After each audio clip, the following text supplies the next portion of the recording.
जय हिंद साथियों, botany special लेके क्लास हम फिर आ गए हैं। आज हम बॉटनी में जड़ तना पढ़ेंगे। कल हम जड़ पढ़े थे, जिसे जड़ का निर्माण कहाँ से होता है। जड़ का निर्माण बीज से होता है, ये हम जान चुके थे। जड़ का निर्माण कहाँ से होता है, बीज है, ये बीज है। इसके ऊपरी भाग को क्या बोलते हैं, प्रांकुर बोलते हैं, इसे सूट भी कहते हैं। और निचले भाग को क्या बोलते हैं, मूलांकुर कहते हैं। निचले भाग को मूलांकुर कहते हैं, मूलांकुर को हम रूट भी कहते हैं। हमने जाना था अगले वीडियो में कि जड़ का निर्माण कहाँ से होता है। जड़ का निर्माण बीज से होता है। जड़ का निर्माण बीज से होता है। जड़ का रंग भूरा और सफ़ेद होता है। जड़ में क्लोरोफिल नहीं पाया जाता है। जड़ खाद्य और जल का अवशोषण जो है, अवशोषण करने के लिए जड़ में अलग से एक पाइप होती है जिसका नाम रूट हेयर होता है। और जड़ देखिए, जैसे कि ये रूट हेयर है। कल हमने अगली वीडियो में हम जान चुके थे, इसे रूट हेयर कहते हैं।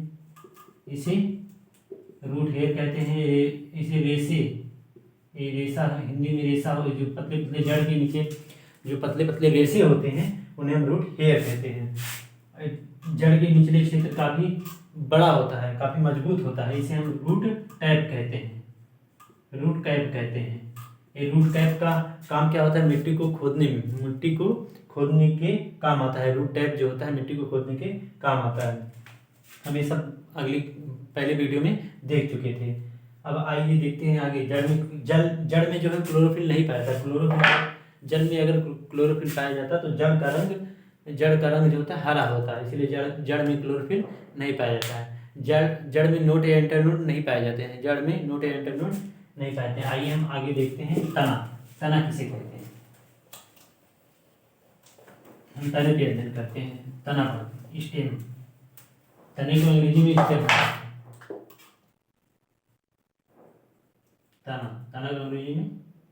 तना को अंग्रेजी में स्टेम कहते हैं। स्टेम तना है क्या। तने का विकास कहाँ से हुआ है। तने का विकास प्रांकुर या पलमूले से होता है। तना जब मोटा हो जाता है, तने का विकास प्रांकुर या पलमूले से होता है। तना जब मोटा हो जाता है, तने का विकास प्रांकुर या पलमूले से होता है। तने का विकास प्रांकुर या पलमूले से होता है।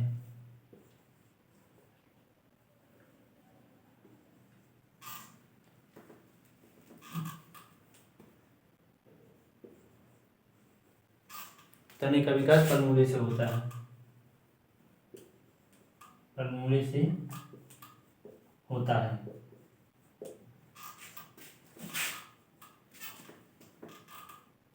तने का विकास कहाँ से होता है, तने का विकास प्रांकुर या पलमूले से होता है। तना जब मोटा हो जाता है, तो ब्रांच कहते हैं। तना जब मोटा हो जाता है तो उसे ब्रांच कहते हैं। ब्रांच से कई सब ब्रांच निकले रहते हैं। ब्रांच से कई आगे चल के सब ब्रांच निकले रहते हैं। पेड़ पौधों को सर्वाधिक हानि तना के छीलने पर होती है। पेड़ पौधों को सर्वाधिक हानि जो है तने को छीलने पर होती है। पेड़ पौधों की सर्वाधिक हानि तने के छीलने पर होती है। पेड़ पौधों को सर्वाधिक हानि जो होती है पेड़ पौधों को तने के छीलने से होती है। यह तना जो है पेड़ पौधों का सबसे महत्वपूर्ण अंग है। तना जब मोटा हो जाता है तो उसे ब्रांच कहते हैं।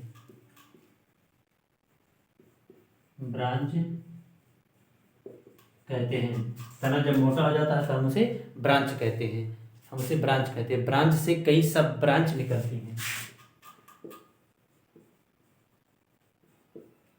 ब्रांच से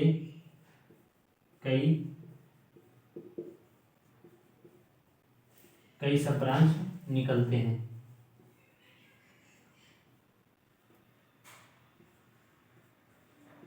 ब्रांच से कई सब ब्रांच निकलते हैं। पेड़ पौधों को सर्वाधिक हानि तना के छीलने पर होती है। पेड़ पौधों को सर्वाधिक हानि,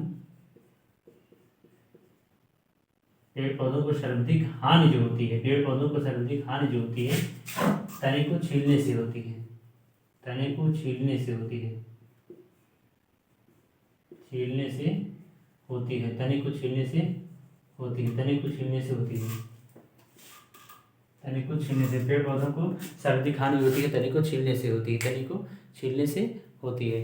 तना जो है पेड़ पौधों का सबसे महत्वपूर्ण अंग है। तना पेड़ पौधों का सबसे महत्वपूर्ण अंग है। सबसे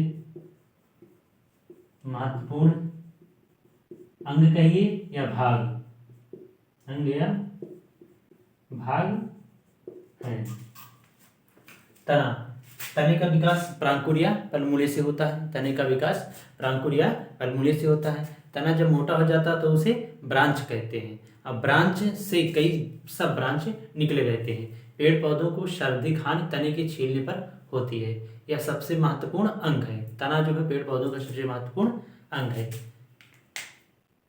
एक बार लिख लीजिए, इसे आगे देखते हैं। ये स्क्रीनशॉट लेना है, लीजिए स्क्रीनशॉट लीजिए एक बार, इसे अच्छे से नोट्स बना के लिख लीजिए, बहुत इंपॉर्टेंट है।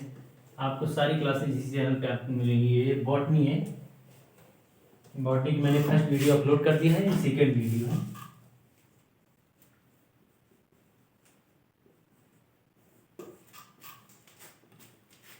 अब देखते हैं तना में फोटोट्रैप पॉजिटिव होता है।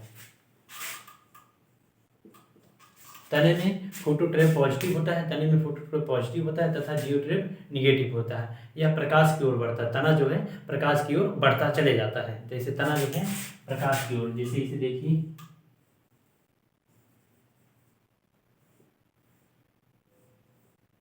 ये क्या है, ए रूट हेयर है जो पानी व खाद्य पदार्थों को अवशोषण करता है। ये क्या है, रूट कैप है।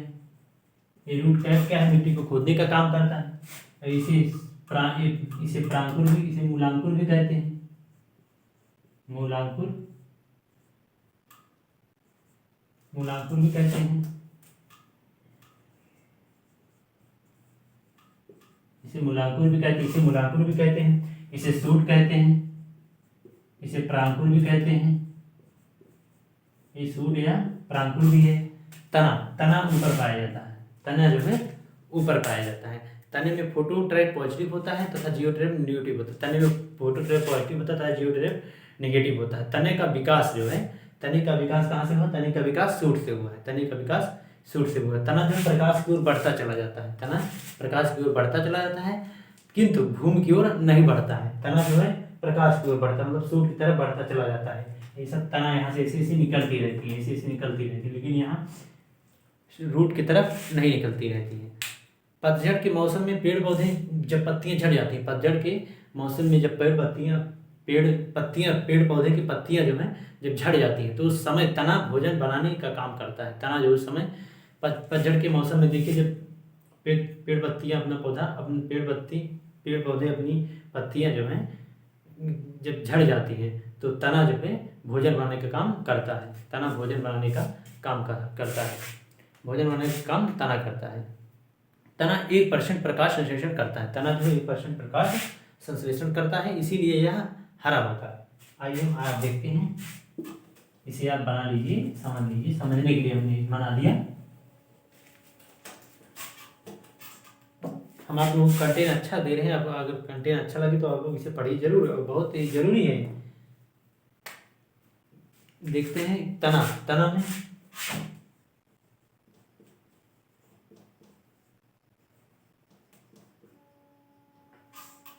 फोटोट्रैप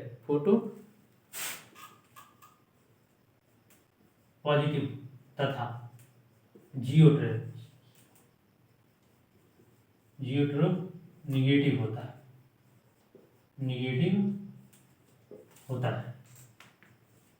तना में फोटोट्रैप पॉजिटिव तथा जियोट्रैप नेगेटिव होता है। यह प्रकाश की ओर बढ़ता है। तना जो है प्रकाश की ओर बढ़ता है। तना, इसे लिख लीजिएगा, तना प्रकाश की ओर बढ़ता है। तना प्रकाश की ओर बढ़ता है, किंतु तना जो है प्रकाश की ओर बढ़ता है किंतु भूमि की ओर नहीं बढ़ता है।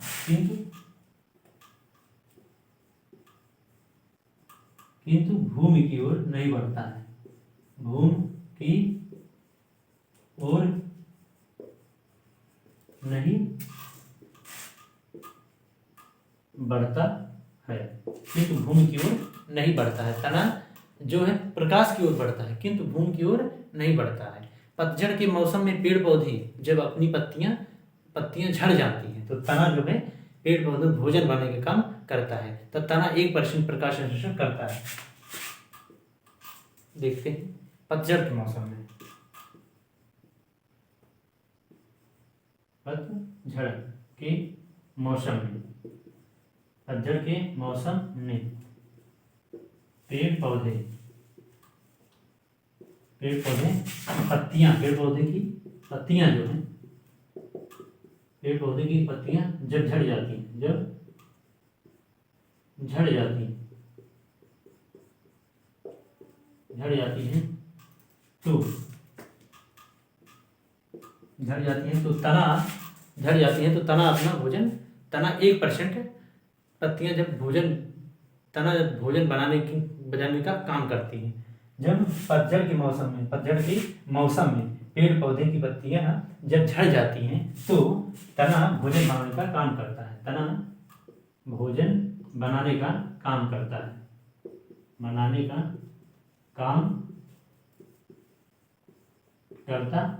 है। तना जो है भोजन बनाने का काम करता है। तना 1% प्रकाश संश्लेषण का काम करता है। तना जो है 1% प्रकाश संश्लेषण का काम करता है। प्रकाश संश्लेषण करता है। तना 1% प्रकाश संश्लेषण करता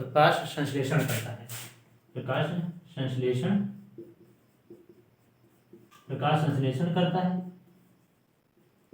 प्रकाश संश्लेषण करता है, इसीलिए यह हरा होता है।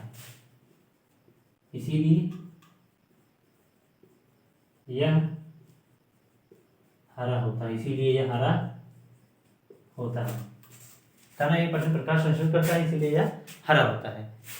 इसमें तने में नोड या इंटरनोड पाया जाता है। तना में नोड या इंटरनोड पाया जाता है।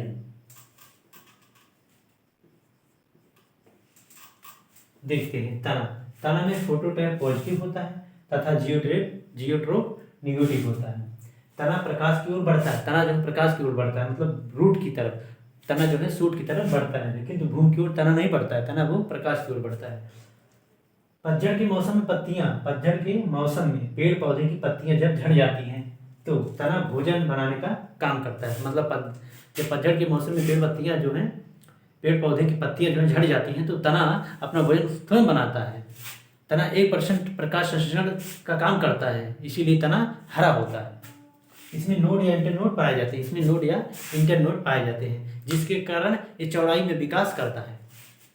तने में नोड या इंटरनोड पाया जाता है, जिसके कारण चौड़ाई में विकास होता है, जिसके कारण तना जो है चारों ओर फैलती रहती है। नोड या इंटरनोड के कारण तना फैलती रहती है चारों जगह। देखिए जैसे ये एक पेड़ हो गया, यहाँ इसमें नोड या इंटरनोड की वजह से तना इधर उधर फैलती रहती है।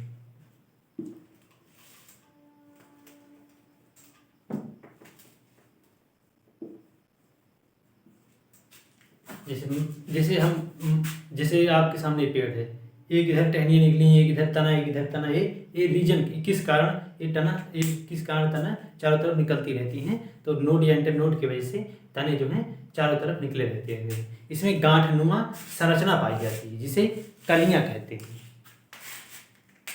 इसको आप एक स्क्रीनशॉट लीजिए, आगे हम देखते हैं।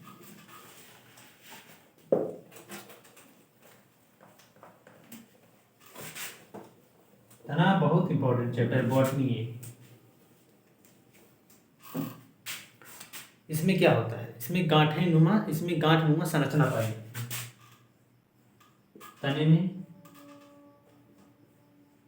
गांठ नुमा संरचना पाई, संरचना पाई जाती है, संरचना पाई जाती है, संरचना पाई जाती है। तने में गांठ नुमा संरचना पाई जाती है, तने में गांठ नुमा संरचना पाई जाती है, जिसे कलियां कहते हैं, जिसे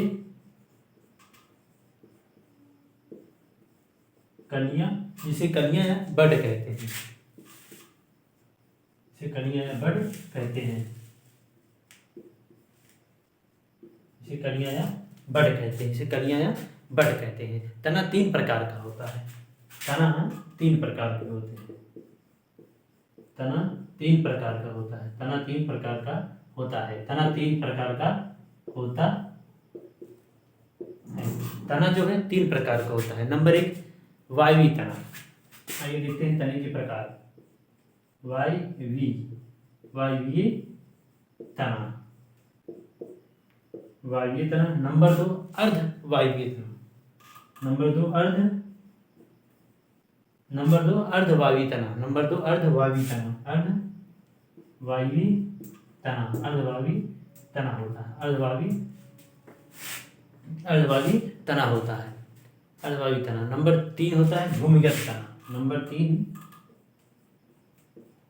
भूमिगत तना, नंबर 3 भूमिगत तना। तना 3 प्रकार का होता है, वायवीय तना, नंबर 2 अर्धवायवीय तना, नंबर 3 भूमिगत तना। आइए हम एक एक करके इसकी परिभाषा देखते हैं कि वायवीय तना किसे कहते हैं, अर्धवायवीय तना किसे कहते हैं, भूमिगत तना कहते हैं, भूमिगत तना किसे कहते हैं। तब तक आप इसका एक स्क्रीनशॉट लीजिए, देखते हैं।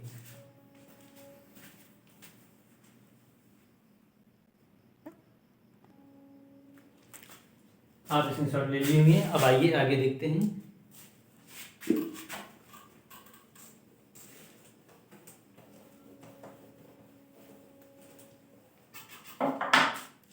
तना मैंने बोला था वायवीय तना,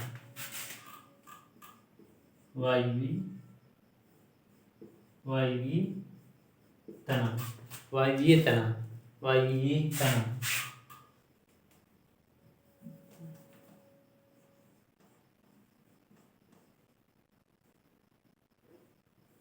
वायवीय तना, ये वायवीय तना एरेविल कहते हैं इसे।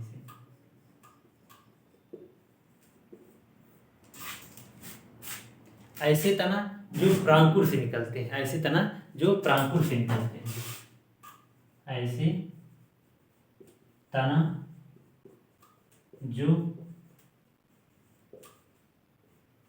प्रांकुर से निकलते हैं, जो प्रांकुर से निकलते हैं, ऐसे तना जो प्रांकुर से निकलते हैं और सीधे हवा की तरफ प्रांकुर से निकलते हैं। मैंने अभी बताया था आपको, ये जैसे हो गया, ये क्या है, मूलांकुर हुए, और ये क्या है, प्रांकुर है। प्रांकुर मतलब ऊपर से, बीच के ऊपर, मतलब सूट के भाग से निकलते हैं। वायवीय तना जो होते हैं सूट के भाग से निकलते हैं, वायवीय तना सूट के भाग से। ऐसा तना जो प्रांकुर से निकलते हैं और सीधे हवा की तरफ चले जाते हैं, और सीधे हवा की तरफ चले जाते हैं, और सीधे हवा की तरफ चले जाते हैं, हवा की तरफ चले जाते हैं, और सीधे हवा की तरफ चले जाते हैं। यह बाहर की ओर लटकता रहता है, यह बाहर की ओर लटकता रहता है, यह बाहर की ओर लटकता रहता है, या बाहर की ओर लटकता रहता है, या बाहर की ओर लटकता रहता है। जैसे एग्जाम्पल लता हो गया, लता वाली सब्जियां, करेला, कद्दू, आम के बेल, बबूल, ये सब। जैसे एग्जाम्पल देख लीजिए, एग्जाम्पल जैसे हो गया लता वाला सब्जी, लता वाली सब्जियां होती हैं, लता वाली सब्जियां लता वाली सब्जियां हो गई, करेला हो गया, करेला हो गया, और आम, बेल, आम हो गया, बेल हो गया, और बबुल। आम, बेल, बबुल। एक मिनट लिख लीजिए, थोड़ा इसमें इंक डाल लें, चल नहीं रही।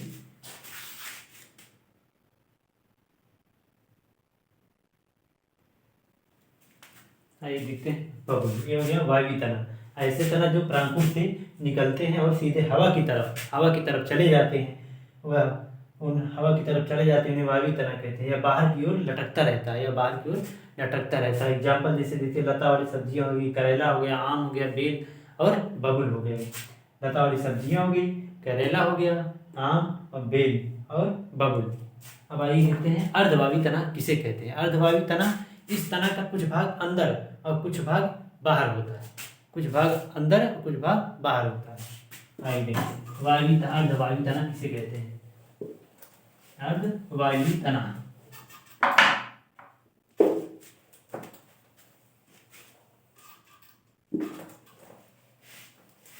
अर्धवायवीय तना किसे कहते हैं। अर्धवायवीय तना, अर्धवायवीय तना, अर्धवायवीय तना जो इस तना का कुछ भाग अंदर की तरफ, कुछ भाग बाहर की तरफ होता है।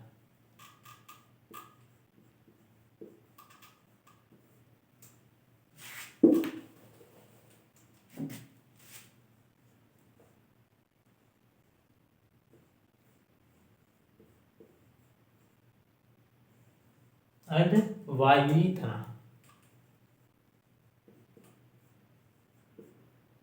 वायवीय तना, अर्धवायवीय तना, इसका कुछ भाग इस तना, एक मिनट, इस तना का कुछ भाग, इस तना का कुछ भाग अंदर की ओर और कुछ भाग बाहर की ओर, कुछ भाग बाहर की और कुछ भाग बाहर की ओर होता है। बाहर की ओर होता है और कुछ भाग बाहर की ओर होता है। जैसे एग्जाम्पल देखिए, घास हो गया, एग्जाम्पल घास, जलकुंभी,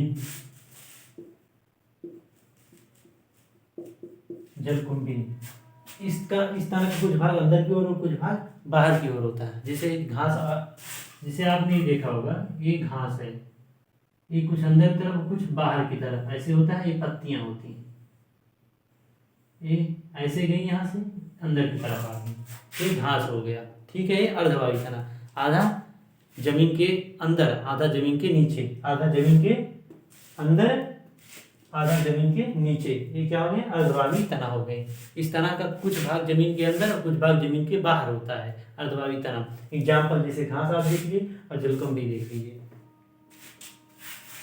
अब आइए देखते हैं अर्धवायवीय तना हो गया। अब भूमिगत तना किसे कहते हैं, यही एग्जाम्पल लिख लीजिए, मिटा देते हैं। भूमिगत तना, ये दूसरा हो गया। तीसरा देखिए, भूमिगत तना, भूमिगत तना किसे कहते हैं। यह तना भोजन रक्षा तथा दूसरे जीवों से सुरक्षा के लिए भूमि के अंदर चले जाते हैं। ये तना जो है, ये तना भोजन की रक्षा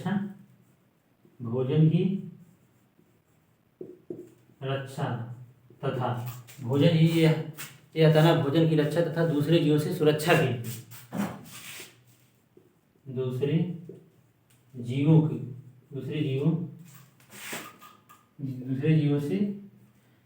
की सुरक्षा, दूसरे जीवों से सुरक्षा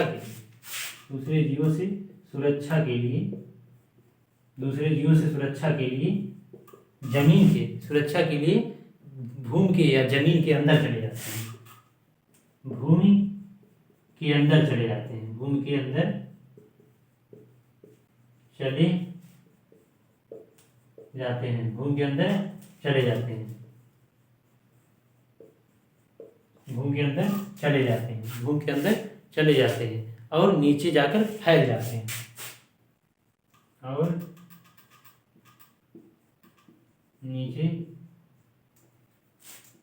नीचे जाकर फैल जाते हैं, नीचे जाकर फैल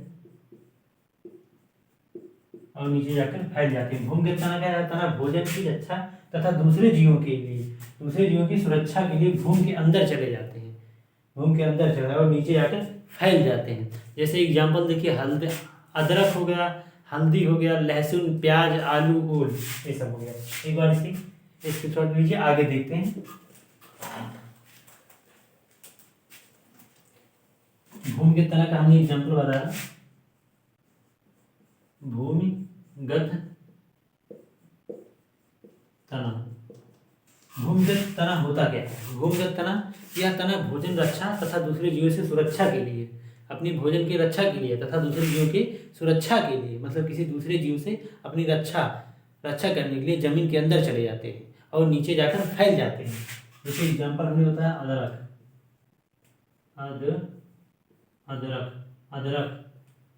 अदरक, जैसे अदरक हो गया, हल्दी हो गया, हल्दी, लहसुन, अदरक, हल्दी, लहसुन, प्याज, अदरक, हल्दी, लहसुन, प्याज के बाद आलू, आलू के बाद ओल, आलू और ओल, आलू, ओल। अदरक तथा हल्दी को प्रकंद कहते हैं, अदरक तथा हल्दी को, एक एग्जाम्पल देखिए, यहाँ आगे देते हैं, आलू और ओल। अदरक और हल्दी को क्या कहते हैं? अदरक और हल्दी को प्रकंद कहते हैं। क्वेश्चन सबसे ज्यादा यहीं से भूमिगत तना से पूछा जाता है। अदरक और हल्दी को प्रकंद कहते हैं, अदरक और हल्दी को प्रकंद कहते हैं। लहसुन तथा प्याज को सलकंद कहते हैं, लहसुन तथा प्याज को सलकंद कहते हैं, सलकंद कहते हैं। लहसुन तथा प्याज को सलकंद कहते हैं, लहसुन तथा प्याज को सलकंद कहते हैं। आलू तथा ओल को कंद कहते हैं, आलू तथा ओल को कंद कहते हैं, आलू तथा ओल को कंद कहते हैं। अदरक और हल्दी को प्रकंद कहते हैं, लहसुन और प्याज को सलकंद कहते हैं, आलू और ओल को कंद कहते हैं, आलू और ओल को कंद कहते हैं। अदरक एक तना है, जड़ नहीं है, इसमें नोड या इंटरनोड होते हैं। अदरक जो क्या है? यह तना है, अदरक तना है, जड़ नहीं है, ये नोट करके लिख लीजिए। अदरक जो है तना है, जड़ नहीं है, क्योंकि इसमें नोड या इंटरनोड पाए जाते हैं, इसमें नोड या इंटरनोड पाए जाते हैं, नोड या इंटरनोड।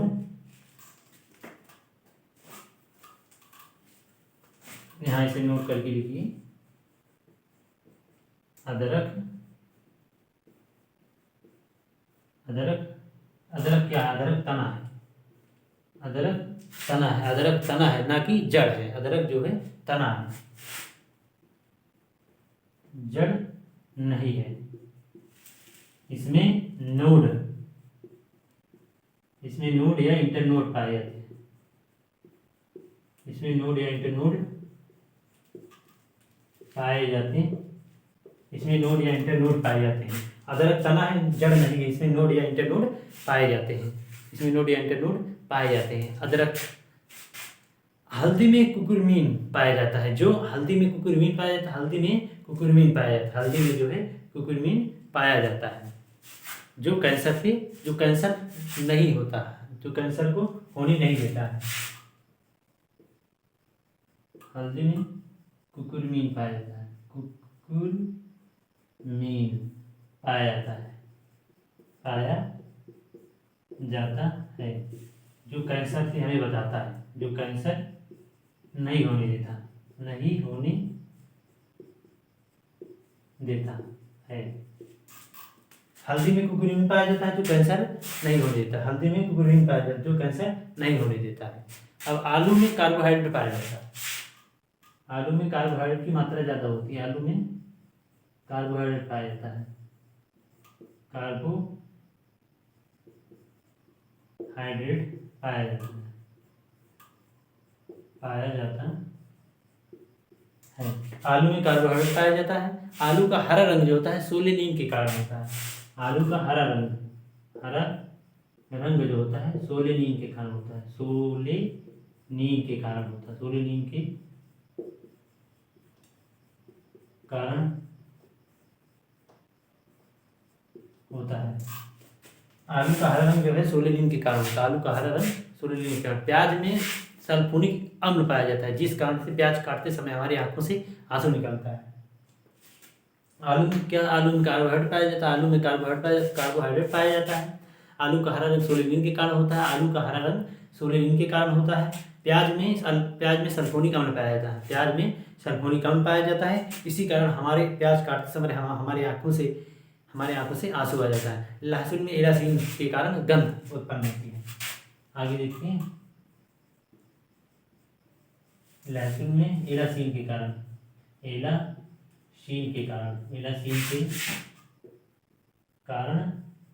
गंध उत्पन्न होती है, गंध उत्पन्न होती है।